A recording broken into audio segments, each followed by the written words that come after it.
دیکھیں ہاں امن کے لیے بالکل دیکھیں ہم تو ہمیشہ جو جامع مسجد کا ممبر و محراب ہے وہ ہمیشہ اتحاد کا دائی رہا ہے. آپ جانتے ہیں کہ علماء کونسل کی ایک شیعہ سنی کوارڈینیشن کمیٹی ہے. الحمدللہ آپ نے دیکھا کہ اس بار کتنی اچھی طرح سے جو ہے وہ محرم کے ایام میں نہ صرف اتحاد کا مظاہرہ کیا گیا بلکہ جو ہے وہ پوری چاہے شیعہ کمیونٹی ہو سنی کمیونٹی ہو مل کے انہوں نے جو ہے وہ شہدائے کربلا اور امام حسین کو خراج عقیدت پیش کیا. بلکہ کل مجھے اسی یونٹی کو آگے بڑھاتے ہوئے جو ہے وہ جو بیمنا کے ہمارے حادی صاحب ہیں آغا حادی صاحب ان کے اس میں جو امام باڑہ ہے وہاں امام اور شہدائے کربلا کو خراج عقیدت بھی پیش کرنا تھا بدقسمتی سے حکومت نے موقع نہیں دیا. لیکن میں سمجھتا ہوں کہ جہاں تک جموں کشمیر کے عوام کی بات ہے یہاں کے عوام ہمیشہ سے اتحاد کے جو ہے وہ راوی رہے ہیں اور ہماری متحدہ مجلس علماء پورے ہمارے جو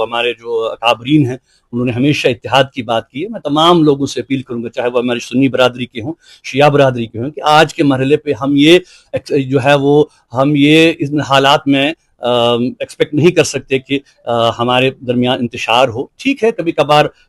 معاملات جو ہیں وہ جذبات میں آ کے ہاتھ سے نکل جاتے ہیں لیکن ایسا کوئی قدم نہیں اٹھنا چاہیے جس سے کہ ہم کسی آپسی بھائی چارے کو ہم جو ہیں وہ زخم پہنچائیں. اور اس کے ساتھ ساتھ میں یہ بھی کہنا چاہتا ہوں کہ آج جو عالمی امن کی ہم بات کر رہے ہیں مجھے خوشی ہے کہ الحمدللہ جو کوششیں ہو رہی ہیں خاص کر امریکہ ایران کے درمیان آپ نے سنا ہوگا کہ ایک بار پھر بات چیت ہونے جا رہی ہے اس ہفتے تو ہم نے اس کو ہمیشہ سپورٹ کیا ہے. اور اسی تناظر میں نے پچھلے جمعہ کو بھی جو بات کہی کہ اگر ایران اور امریکہ میز پہ آ سکتے ہیں تو ہندوستان اور پاکستان بھی میز پہ آ سکتے ہیں. اور ہم توقع رکھتے ہیں کہ میں نے اسی تناظر میں جو ہے وہ جو انڈیا کی جو لیڈرشپ ہے ان کو بھی اپیل کی ہے کہ وہ بھی ڈائیلاگ کی جو ہے وہ راہ اس کو اختیار کرے کیونکہ جنگوں سے مسئلے حل نہیں ہوتے. جو مسئلے حل ہوتے ہیں وہ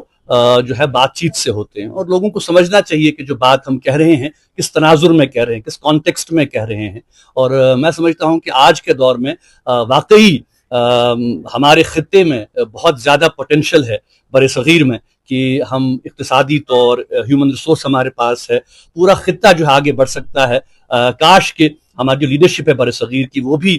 سیاسی ویژن کا جو ہے وہ مظاہرہ کرے اور آپسی تعلقات کو بہتر کرے. ہند پاک دوستی میں ہی میں سمجھتا ہوں کہ مسائل کا حل ہے اور ہم توقع رکھتے ہیں کہ انڈیا کی لیڈرشپ پاکستان کی لیڈرشپ اور یہاں کی کشمیری لیڈرشپ بھی ان کوششوں کو سپورٹ کرے گی جس سے امن اور جس سے کہ ایشوز کو پیسفلی ریزالو کیا جا سکے.